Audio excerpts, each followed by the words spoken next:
Hi, I'm Sara. And I'm Rena, and welcome to Biopic, a podcast story. This is a podcast where we dissect the good, bad, ugly, and absurd of this specific genre of motion picture, the biopic. If you want to learn more about us, our scoring system, and how we choose movies, please check out our special introductory episode, Introduction. Who are we and what are we doing? Sara, what movie are we doing this week? This week, we will be talking about Prefontaine. Rena, can you give us the trigger warning? This movie contains depictions of drunk driving, bad driving foreshadowing doom, men leaving their underwear on in the shower, ominously insufficient Olympic security. I should note here that this is the second of our two Olympic episodes in preparation for the 2024 Olympics, which will be ongoing when this is released. And finally, for this trigger warning, Sara, you can say it. I'll say it. White male mediocrity. Sara, can you give us the spoiler warning? Spoiler warning. We are going to spoil everything, including possibly the major plot points and works of narrative art having nothing to do with this particular movie. Consider yourself warned. Sara, what were the sources used besides some internet searching? Because I did not read a book about this. And that's okay. I did read the internet on this, and we also did use some resources, including coverage from the LA Times and the New York Times of Steve Prefontaine's life and death. Sara, can you please tell us a little bit about Steve Prefontaine and the movie Prefontaine? Of course, I'd be happy to. Steve Roland Prefontaine, born January 25th, 1951, and died May 30th, 1975, was a U.S.-American long-distance runner who from 1973 to 1975 set American records at every distance from 2,000 to 10,000 meters. He competed in the 1972 Summer Olympics and was preparing for the 1976 Olympics with the Oregon Track Club at the time of his death in 1975. Prefontaine is a 1997 American biographical film chronicling the life of American long-distance runner Steve Prefontaine and his death at the age of 24. Jared Leto plays the title character, and Ermey plays Bill Bowerman. The film was written by Steve James and Eugene Corr and directed by James. Every few years, I wonder, who was Steve Prefontaine? Why do I know that name? I do a cursory internet search and wonder, why do I know the name Steve Prefontaine when he did not win any Olympic gold medals? Why did I see his old running shoes in a glass case at Sotheby's for sale alongside things Michael Jordan wore in the NBA Finals? After Googling what was special about Steve Prefontaine and related queries, and asking the occasional runner in my circle of acquaintance, I still can't tell what was special about Steve Prefontaine, and this movie did not answer the mystery for me. After watching Prefontaine, I still can't tell what was special about Steve Prefontaine. I don't get what about this guy was so inspiring to people. It seems he was behind the running craze that started in the 70s. I guess he has a certain charisma if you care about running, which I don't, having always been the slowest runner in gym class. It's a fair set of questions, and I think I have a response for you, which is, if I may paraphrase, love story. What can you say about a 24-year-old man who died? That he ran a lot, that he died drunk driving, that he didn't medal at the Munich Olympics. I, too, am stymied by the existence of not only one, but two major motion pictures that came out in fast succession about the life and times of Steve Prefontaine. Why were there two screenplays that saw the light of day about this guy who was not the thing that happened at the Munich Olympics? wasn't even the athlete that happened at the Munich Olympics. That was very much Mark Spitz. the swimmer. And the other thing that happens that we'll get to, I don't understand what the demand is for it. Like, why do we have it? Who cares? And to me, bookending this and Race, the Jesse Owens movie that we watched last week, was the platonic ideal of showing the difference between what we consider excellent and film-worthy about a white cis dude and a black dude. Jesse Owens was a phenomenal athlete who struggled every single day and got little to no credit for what he did, which was not only set world records at the Olympics, but publicly stick it to Hitler. Just by being excellent. As we discussed, they made a movie about him that cost $5 million, and it was made by the Canadians because Americans can't be arsed to make a mid-budget drama about Jesse Owens when there's Marvel movies and movies with Dennis Quaid playing a white savior to minority athletes. This guy, as far as I can tell, he was an outstanding college athlete who was very famous in Oregon, died drunk driving, and did not medal at the Munich Olympics. And he gets 2 movies. Also, the other problem with this film is, and I'm trying to swear less because my mother is listening, but Jared Leto. This fucking guy. Ugh. I mean, he's very pretty in this movie. He has never looked as beautiful before or since. As I have mentioned in previous episode, I am a terrible actor and a fully failed one at that. But I am familiar with the contours of the craft of acting, and this guy, this fucking guy, and his method nonsense, which I don't seem to see in this film. I think he was probably still kind of like a normal person. And there was no call for Steve Prefontaine to be #edgy and send dead animals to his co-stars on this film, at least that we knew about. But Jared Leto seems like he's kind of a brat to this day. The other actors in this film, which you'd noted, there are 2 people in this who make everything they're in better. Ed O'Neill, a.k.a. Married with Children Dad, and Kurtwood Smith, a.k.a. Robert Sean Leonard's evil dad from Dead Poets Society, and beloved as Red Foreman on that 70s show. It's far more watchable when they're on screen. Also, Amy Locane, who I loved in, who I liked in Crybaby, which I think is underrated among John Waters' films, especially since it was the first thing he made without Divine, and he was sort of figuring out how do I keep working without Divine. Amy Locane, who is sadly now in prison. And Arlie Ermey, who plays the same drill sergeant in every movie. He's not an actor. He fell into his breakout role in Full Metal Jacket quite by accident because he was on the set showing people what a drill sergeant looked like and was so fantastic. Kubrick ended up casting him in his role in that film. He has done a fine job in his career of taking that sort of singular skill set and translating it to a lot of different types of characters. I found him delightful in this movie. His performance was enjoyable, and I should backtrack. Amy Locane was charming in Crybaby. I don't think she was that great in this film. She didn't have a lot to do besides respond to Steve Prefontaine being anywhere from justified in his sporty rebellion to being a diva about certain things. She only served the purpose of helping to make him stronger in moments of weakness. Jared Leto is pretty in this.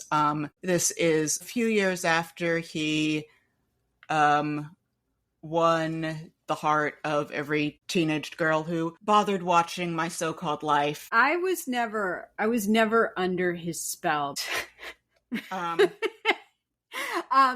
So the director of this film is Steve James, who is a very good documentary filmmaker. He directed a little documentary called Hoop Dreams that I think a lot of us have heard of. He also directed Life Life Itself, which is a documentary about the life and times of Roger Ebert. He's made several episodes of 30 for 30, the ESPN sports documentaries. Which it bears noting, this wasn't for me.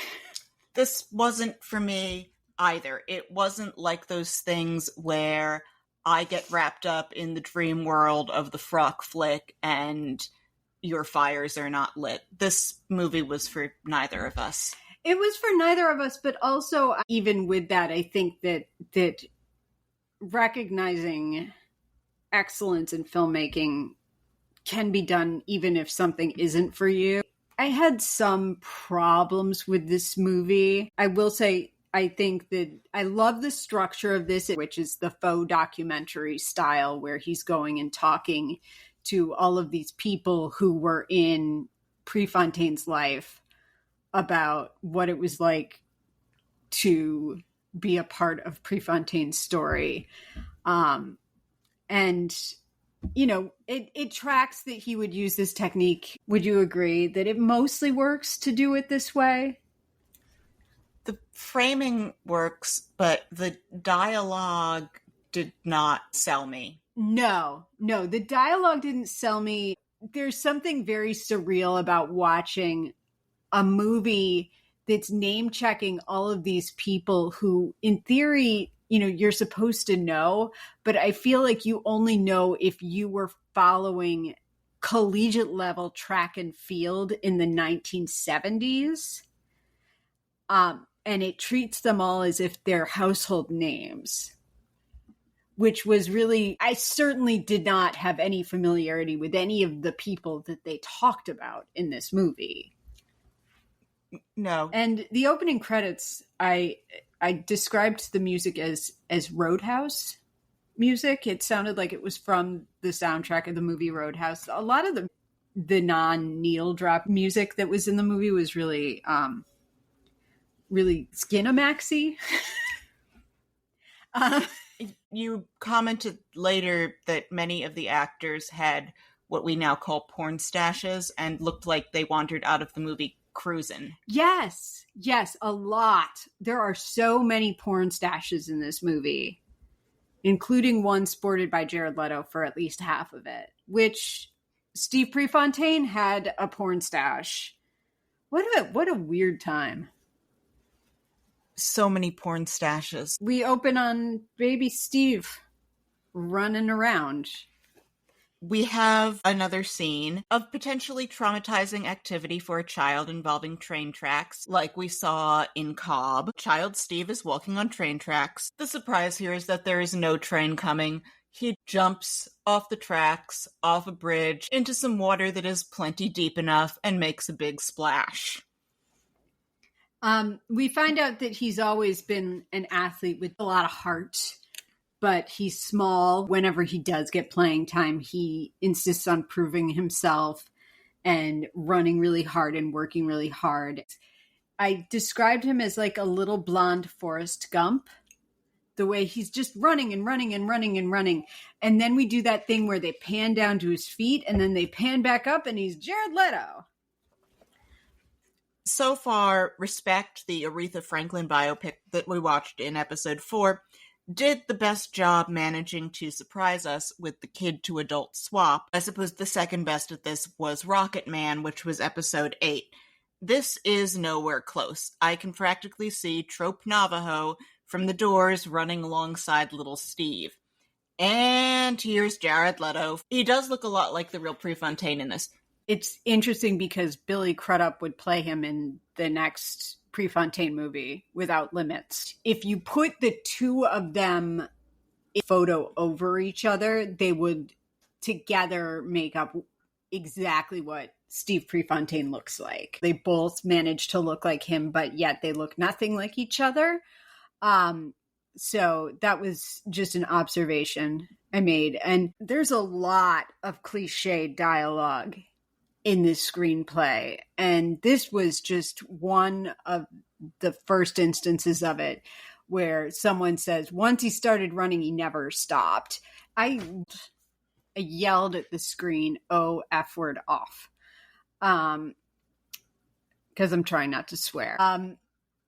And it just burst out of me because it was just so cliched. He's talking to his parents, and he says he's going to the Munich Olympics, and his mother is just stricken by him. This is yet another one of our disappointed mothers.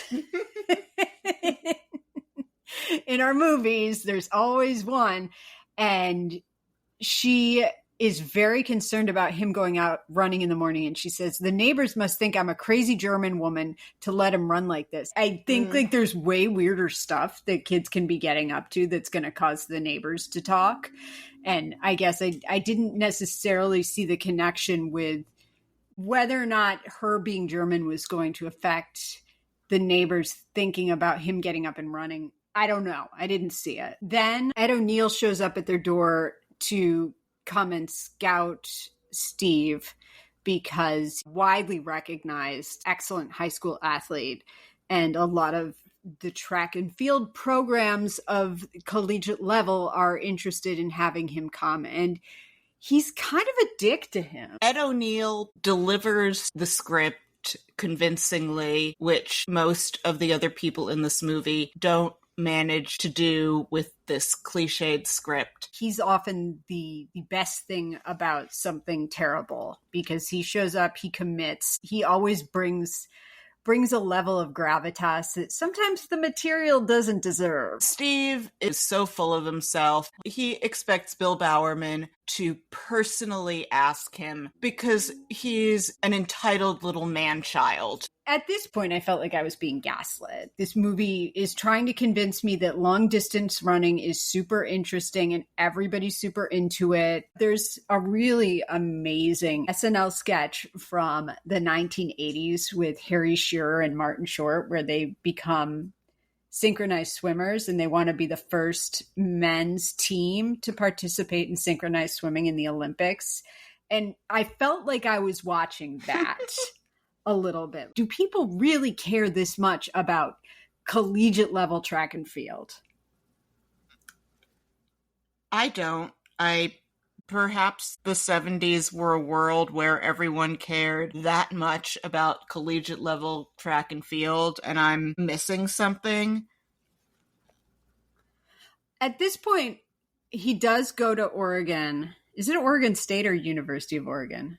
It's the University of Oregon. We find out the Vietnam War is on because they start playing Fortunate Son, which is your signal that you're in the Vietnam War in any movie. And at this point you yelled, this isn't a Vietnam movie, but it is. No, it isn't. And yet another trope of the sports movie. Some establishment, non-hippie looking jocks belittle him. So of course Steve is going to show them up. Yeah. And he also starts pointing at them and naming them again, as if I am supposed to recognize these people and saying, hey, you did this. And hey, you did that. And again, okay, that guy ran the mile and placed. Okay.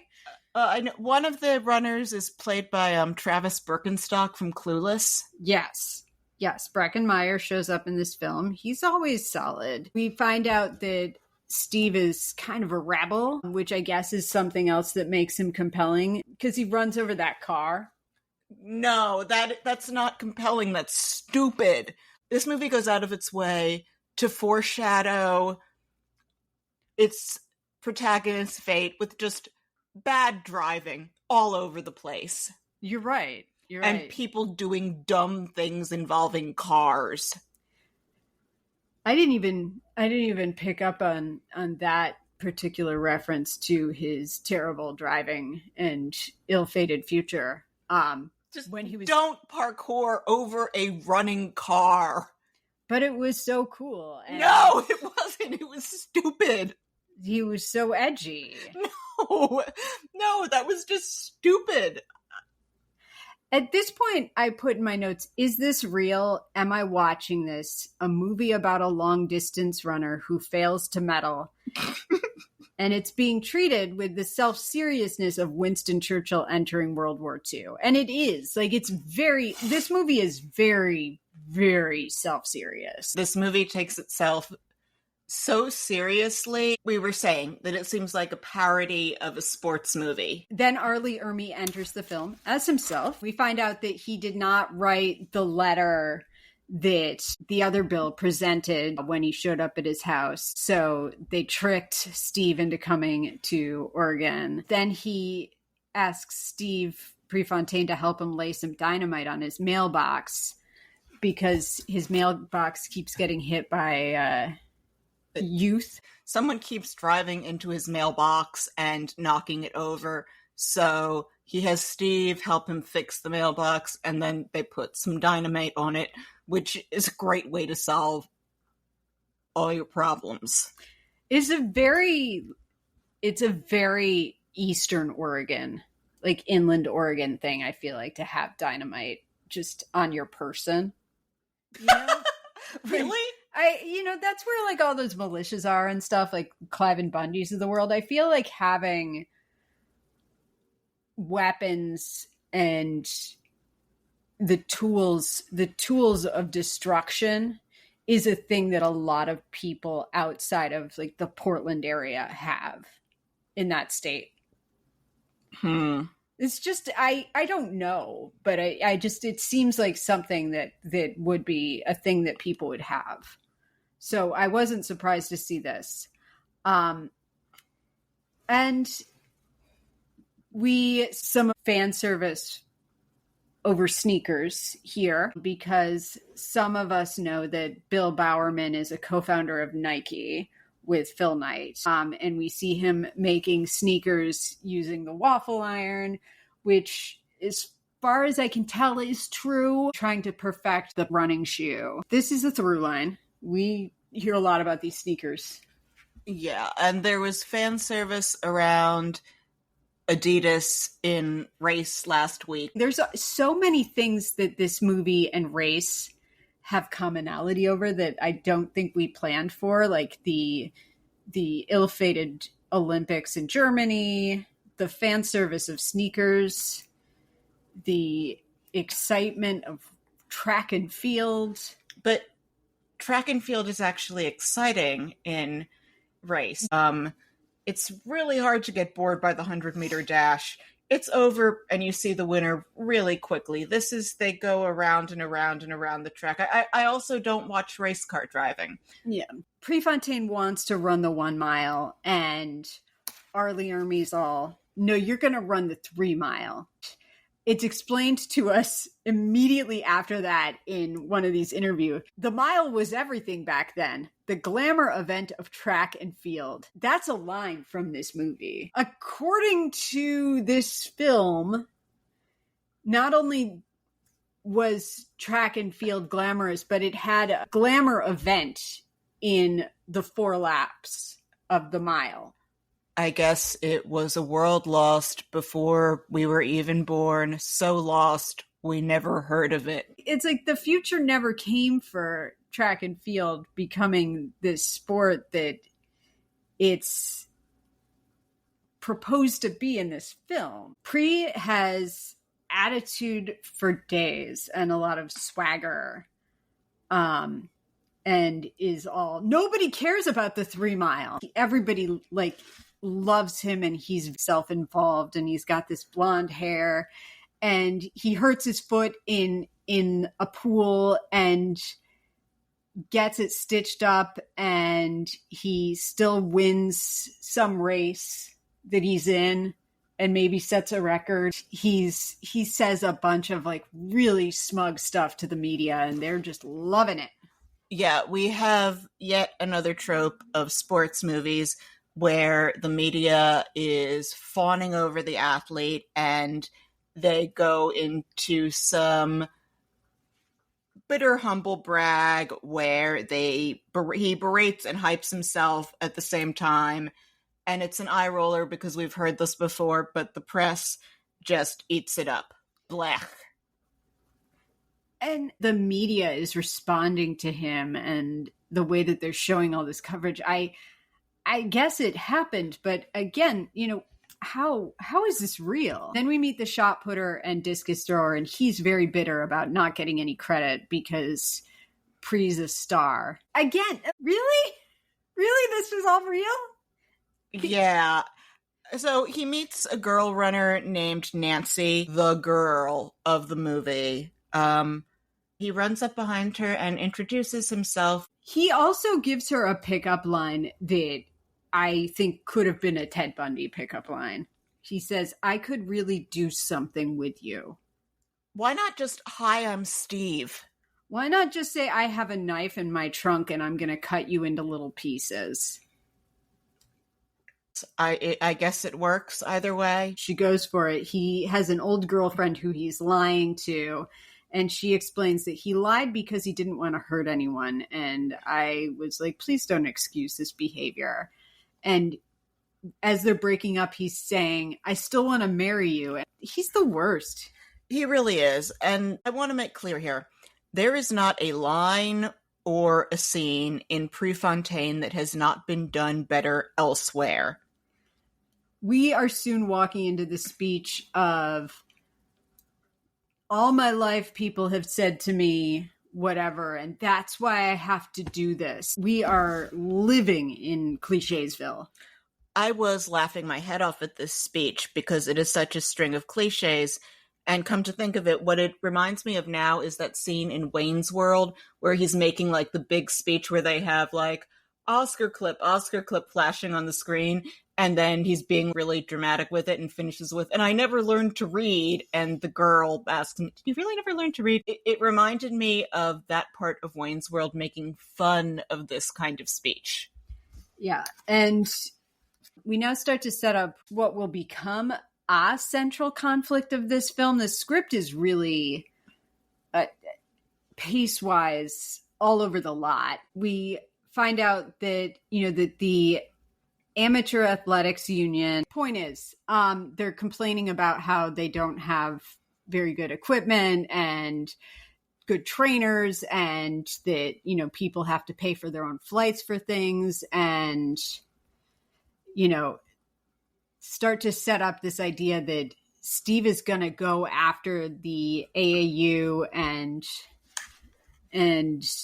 something to fight for the rights of athletes. So Kurtwood Smith shows up as the essentially, as you put it, the asshole from the AAU, which is Kurtwood Smith's bread and butter as an actor. He shows up and he plays the jerk. He and Ermey are fighting about who gets what kind of money and how they're going to have plenty of nice hotel rooms for the AAU at the Munich Olympics. And then we see Ermey give Pre another set of sneakers, and he's bitching about them, and he's such a baby.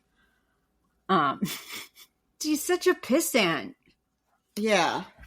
And we see that there's a guy standing next to him who's running in glasses and a t-shirt that says "Stop Pre" on it. We get to watch him run 3,000 yards.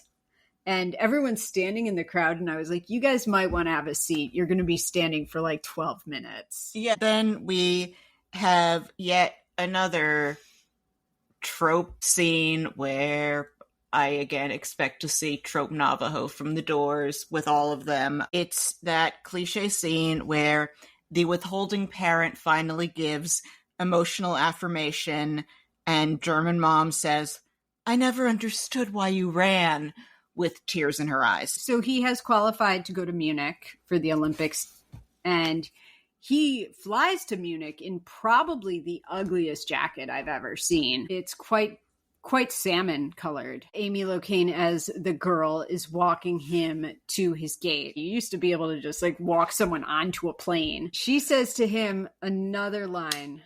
It's just clichesville. You're more than just my boyfriend. You're my hero too.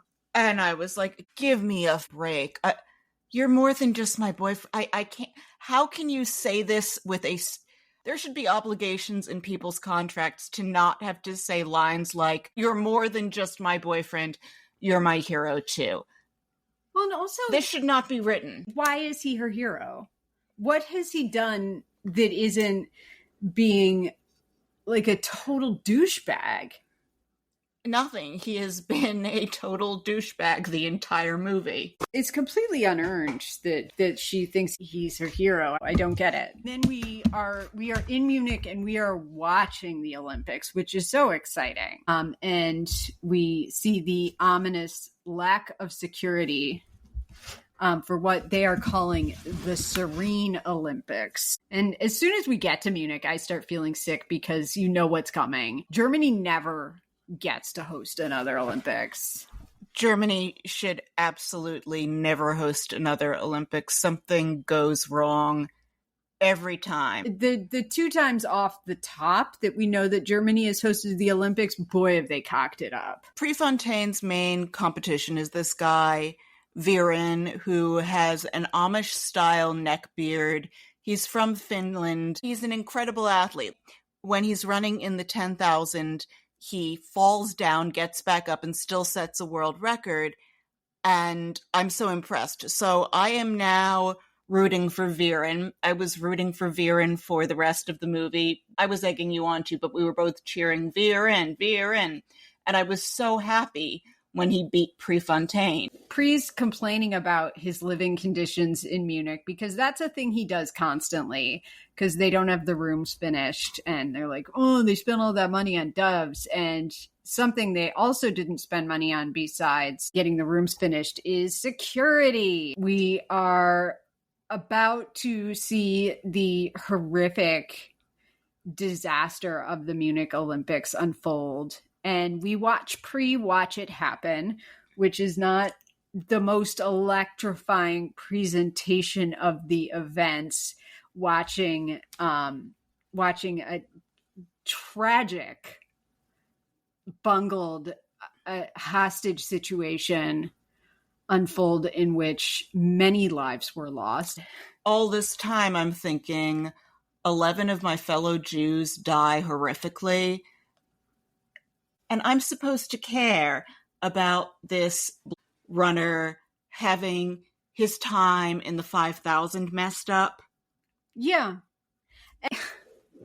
It's also the way that this is set up in the movie is as a climax of sorts, because it does ruin his run in the Olympics. It's a really weird and problematic filter to view this event through. The Spielberg movie Munich is an excellent depiction of the consequences of what happened there. There's a lot of good media out there explaining this situation. It's real weird to watch it through the vantage of an American athlete and not particularly rewarding, and it feels a little icky. It felt wrong to watch this situation unfold through the lens of someone who is like, but what am I going to do about competing? Especially because once again, the IOC proves that they are kind of terrible and they let the games continue. I don't know that there was a good solution for that either, but to have this presented as the climactic point of this guy's story when it didn't actually happen to him. Yeah. Like he's talking about how at one point he says it's unfair that the guys who ran the 10,000 get an extra rest day. No. Unfair is what happened to the Israelis. And the significance of it is that it unnerves Jared Leto. No, I'm not buying this. So they show him running the 5,000 and to make it more interesting than just having people running around a track pretending to be other people running around a track or showing old footage of people running around a track. I will give this credit, though, they do get the things that blend in with the 70s to blend pretty well. The production value is decent on that.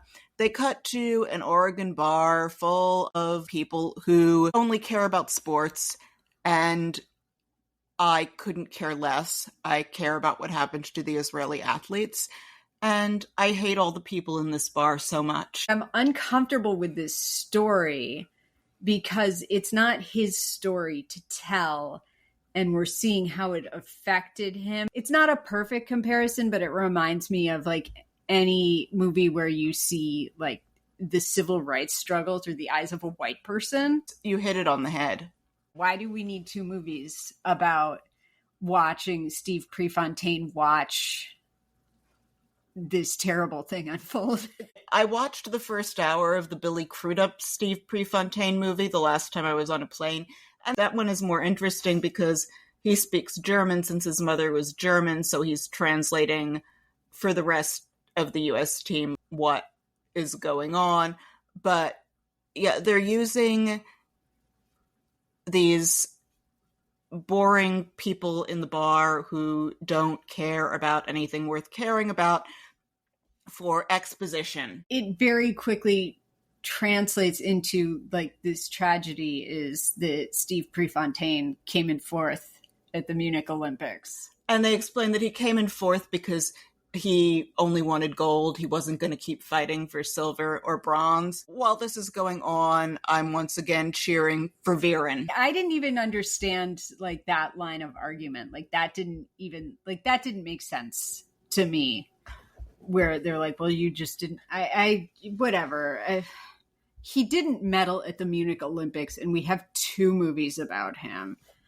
So at this point, it occurred to me that Steve Prefontaine's reputation was the ultimate participation trophy before there were participation trophies.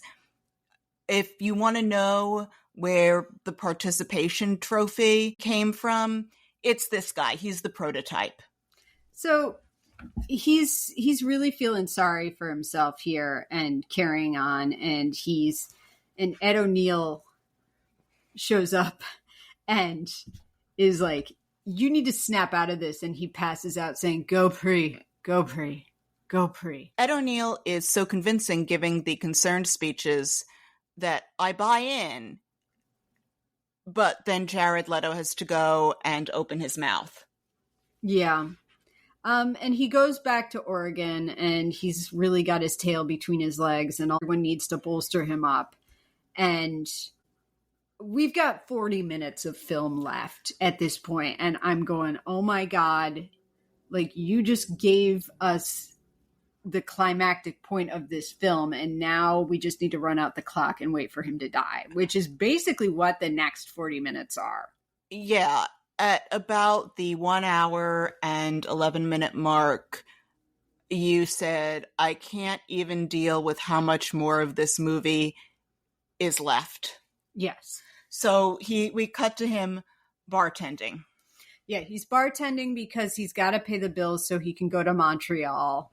He meets a guy with the new professional track league, which I'm guessing is something that never quite took off because we've never heard of it. Steve is thinking, I need to make money. And he is not only bartending, but he's also living in a trailer that is literally on the wrong side of the tracks. If you want to spend a little bit more time in clichesville, and writes a letter to the AAU saying, I need to be allowed to compete so I can make money, so I can go to Montreal. I have a lot of feelings, which nobody cares about because they're probably the same feelings that everyone has about the NCAA and other organizations that do not allow these athletes to make any kind of money when they are playing for their schools. I don't think my views on that are particularly interesting or controversial, but certainly it's screwed up that if he wants to continue to be considered for the Olympics, he cannot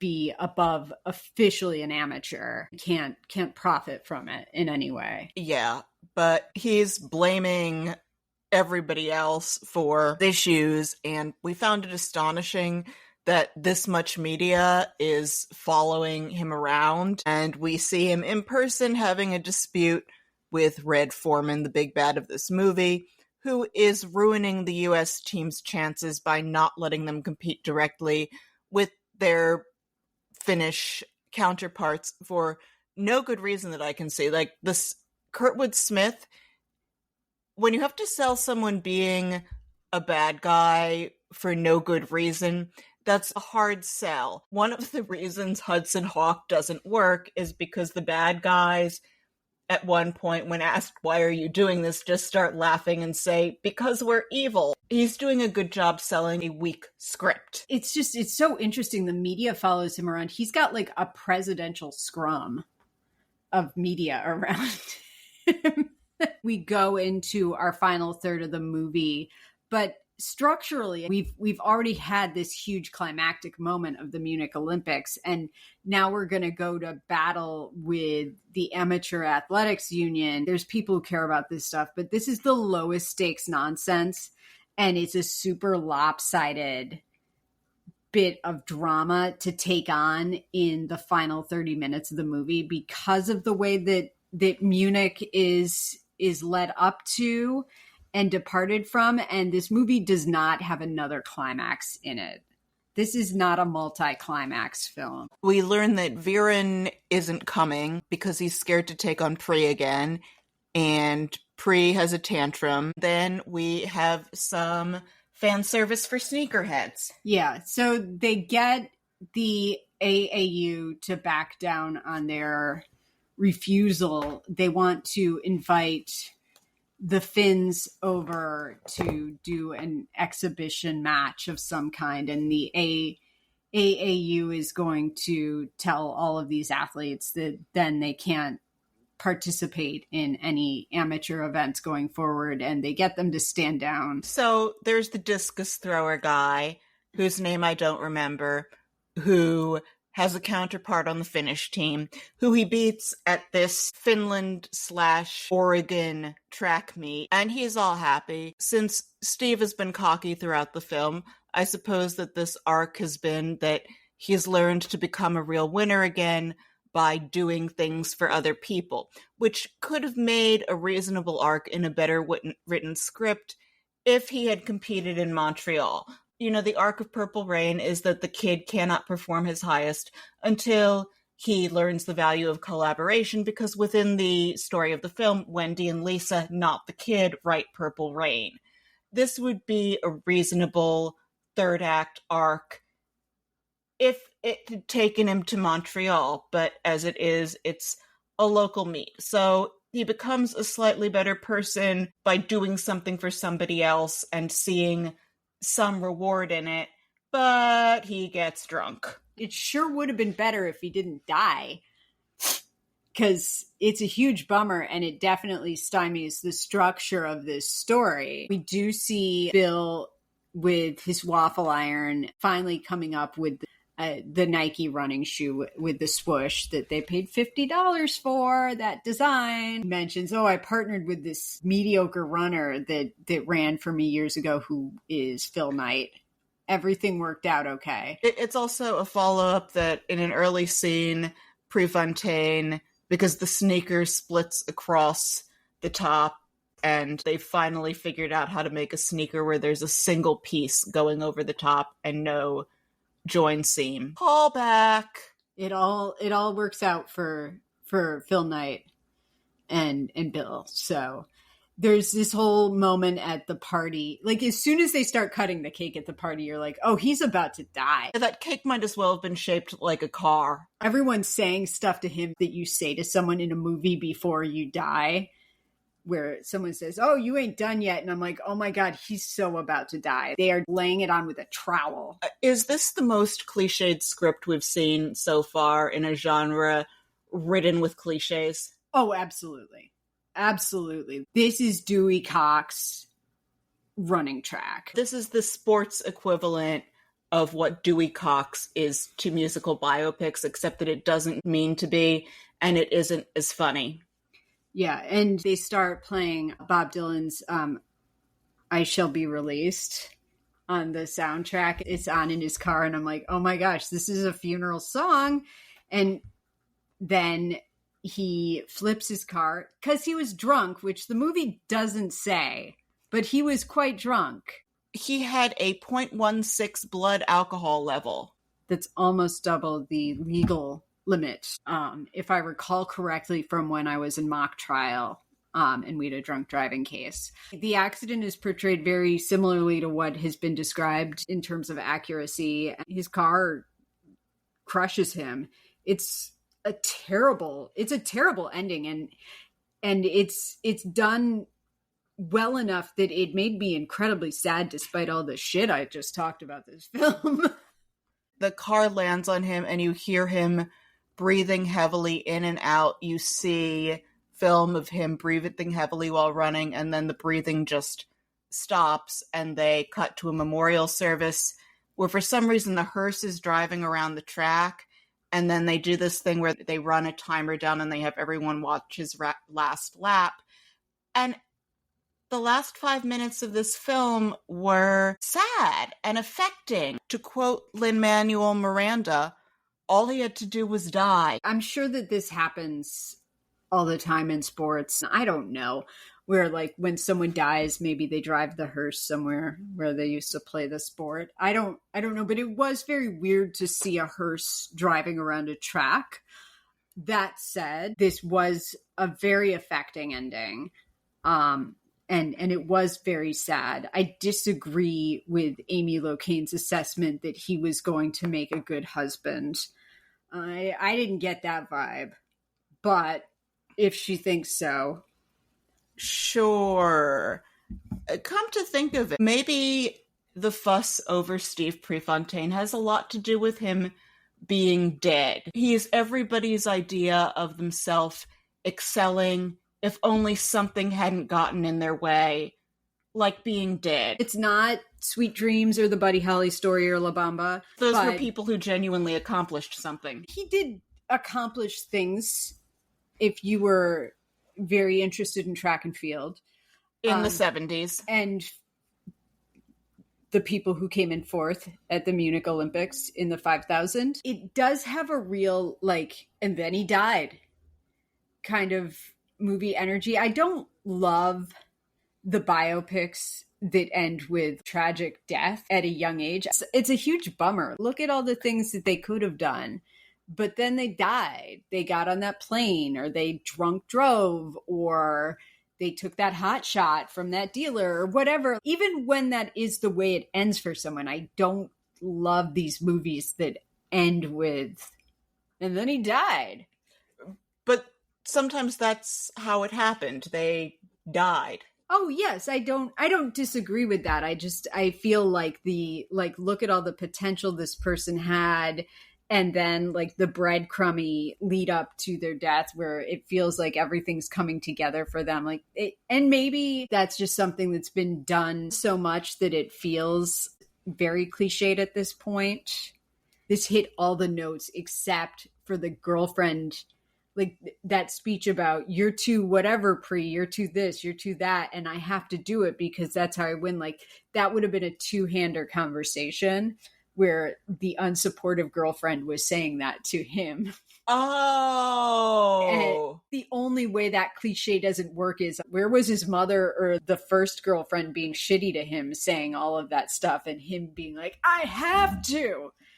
No, both of the girlfriends were pretty decent to him, and he was just trash. Yeah, which is kind of how you know they were probably both actually like that, because if they weren't, then they would have been able to play up that drama and the dichotomy between the two women, because the movie industry loves to put two women against each other. Yeah. The girl who understands and the girl who doesn't.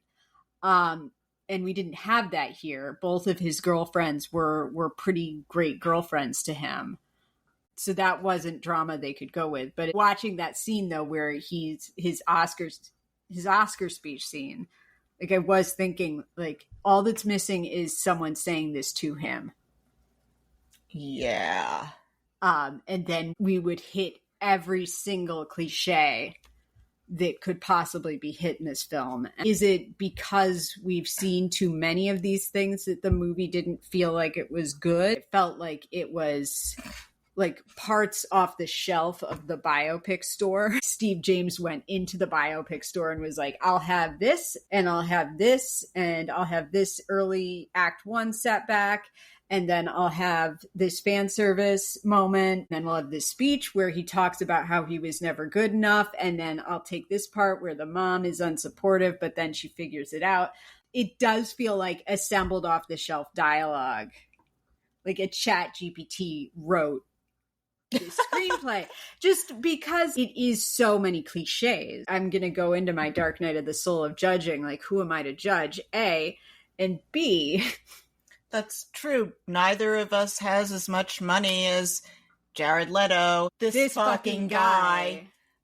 And neither of us has ever starred in or directed a motion picture.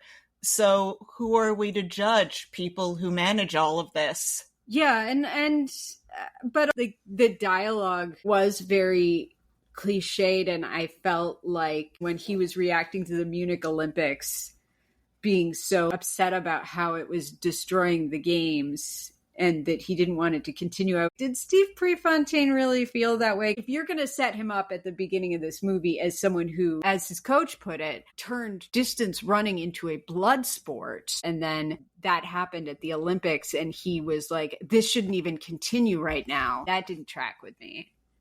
This is all just speculative, though. I don't actually know any of this to be true, and neither does Steve James, because he wasn't in the room with him. I have no choice dialogue. Do you? I liked the line about pre-turn distance running into a blood sport, because I was like, what does that even mean? So, sure. Shall we go to scoring? Okay. So, for makeup and hair, I gave it a 7, grudgingly. Same. Mostly great, very accurate. I would say that a lot of my points were taken off because of Amy Locane's side part throughout the movie, which was not time period consistent at all. For acting and casting, I gave it a 3 for Ed O'Neill and Kurtwood Smith. I gave it a 7.5. Really? I felt like Jared was a little wooden at points because he has evolved as a performer. I appreciated Ed O'Neill. I appreciated Kurtwood Smith. I like Arlie Ermey. I thought he did a nice job in this film. I thought like the casting was solid and the acting was mostly good. Just hated Jared Leto in this movie. That's fine. For passage of time, I gave it a 4. I basically knew where and when we were and how much time was passing, but it was like average. Yeah, I gave it a 6. Below. Average, kind of generally knew the contours of what time was happening. So for costuming, I gave it a 6. I thought they did a decent job with the 70s. I actually loved the terrible salmon blazer with the blue patterned shirt collar over it. That looked like something that a man would throw together in the 70s. 6. Nothing remarkable, but they did a passable job at getting the era right. Yeah, I gave it a 7. I loved all the track and field fashion. I'm a sucker for that. I thought they did capture the era really well. Quality of the script, I gave it a 4. I gave it a 2.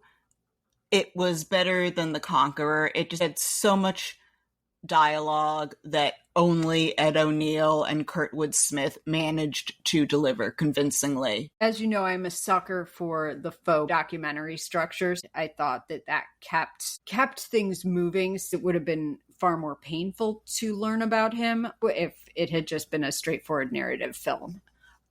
Actually, that documentary structure was part of why I gave relatively high marks for hair and makeup, because they did a very good job at getting those actors to look like 20-year older versions of themselves. Yes. I thought that was particularly good aging up hair and makeup. When you think about, this was the mid-90s. We didn't have all the technology that we do now with that stuff, so they did a really good job aging these actors up in a way that looked real. If you want an example of bad 90s aging up, Winona Ryder at the end of Edward Scissorhands. Yikes on bikes, yes. Accuracy. I gave it a 7. It did not have a gratuitous sex scene with Josephine Baker like Frida did last week. There just wasn't anything that bad to ding them majorly on, so I looked into how we had scored other things that were comparatively more or less accurate. And I felt like, now I have to give this a 7. The same 7. They hit the points. I was convinced that because it all tied up so neatly with their match against the Finland track and field team and everything, I said, like, oh, there's no way that this is exactly what happened. But that's exactly what happened. He got drunk at that party and drove off and got into a drunk driving accident. I guess that serves Red Foreman right. Yeah. For not realizing what a treasure he had, and for pushing poor, sensitive Steve around by making him work so hard to have this one matchup with the Finns. Storytelling. Was it cliched, interesting, inventive? I gave it a 4. Again, I am a sucker for that structure. That got a lot of points for me. But otherwise, we were parked in clichesville, and we were never going to leave in terms of the writing. I gave it a 1. Damn. I was so bored. Yes. Like, I don't care about these talking heads when they're old, and I don't care about the talking heads when they're young. That's fair. For production value, I gave it a 5. The people in the crowd looked real. 5 here doesn't mean bad, it means average, because we do believe in flexing the whole 110 scale, and we also believe in flexing the 110 scale relative to what we've seen. Yeah. I give it a 6.5. I am aligned with your perspective. I also did think that they did a nice job weaving together footage of the real Steve Prefontaine and the real Olympics in with the film. I thought that looked really good in those sequences, and it did add something that you can't afford to recreate. Like, you can't put 100,000 people in that cursed stadium. The way that they did that, I thought was really, like, smart on a budget level. Like, it looked good, and it made long distance running as interesting as you could possibly make it in this movie. Which is to say, long distance running is still quite boring to watch. Yeah, for production, direction, decision making, I gave it a 3. I give it a 6. I thought that overall it was technically put together. The performances were well. I can't justify my choices right now. I don't know why I did this, but it was fine. As I said, appreciated the use of old footage and new footage and how seamless that was. Overall, the production was solid, but you could prod me and I could collapse like a house of cards on this number. For Do We Care, I gave it a 1. I cared about the Israeli athletes. I cared little bit about the shot putter guy who finally got to beat the Finnish shot putter guy at the end. That felt nice, but 1, I did not care very much at all. And the Conqueror got a 0 for Do We Care. So yeah, as long as we don't go below that Conqueror. Yeah. I gave it a 3. I didn't not care. I cared a lot about the side characters. I found them really interesting. I cared about the Munich Olympics. I cared about Ed O'Neill. The ending did make me a little bit sad, and maybe I gave this a little bit too much love because of that. I'm sorry. Yeah, you were madder than me for most of it until this last 5 minutes. I don't know what happened. So my average came to 3.9, but I used the buy, so 2.9. Oh, I got a 5.6. So the average comes to 4.25. We did not qualify for second opinion. I'm sorry. You know what? It was better than Caligula. This is why we do the averaging, because maybe Prefontaine isn't that terrible. I've seen other movies about things I didn't care about that made me care. This did not make me care. Finish this film feeling exactly the same way I did at the beginning. Why do we make such a fuss about this guy? The temple of athletics is really boring to me, too. I think that so many of these sports-based biopics try to insist that being a good athlete also means that you're a human being. I don't think those two things always go together. So many pieces of sports-based entertainment are predicated on that. Mm-hmm. I don't feel like Prefontaine was necessarily a great human being. I feel like this movie was trying to insist that upon us. And I'm like, he was a 24-year-old.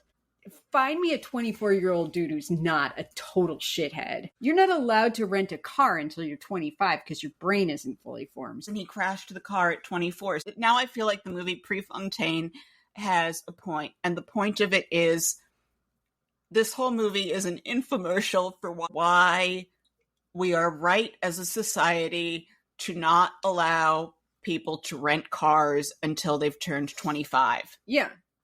There you go. There's your lesson. Okay. Outro? Sure. If you liked the show, which I'm sure you did, please leave us a 5-star rating and subscribe to us on iTunes, Spotify, or wherever you get your podcasts, and tell a friend, or better yet, plural friends, and share us on social media. We hear it helps.